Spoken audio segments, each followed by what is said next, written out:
আপনি প্রশ্ন করেছেন আয়নাঘরের আইডিয়া কে দিয়েছিল। হ্যাঁ, আইডিয়াটা দিয়েছিল আমার বিয়াই তারেক সিদ্দিকী। সেই সবকিছু করেছে। গুলি করে মারার দরকার কি? ক্রস ফায়ার দিলে বেশি লোক জানাজানি হচ্ছে, সমালোচনা বেশি হচ্ছে। সেদিন থেকে শুরু হলো এই নতুন পরীক্ষামূলক পরিকল্পনা।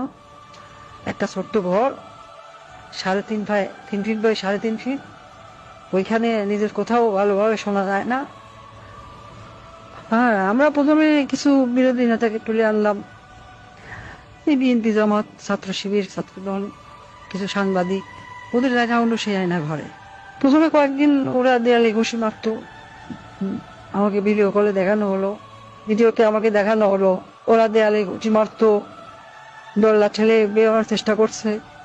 তারপর কিছুদিন দেখি শুধু উপরের দিকে তাকিয়ে থাকে। তারপর এক সময় ক্লান্ত হয়ে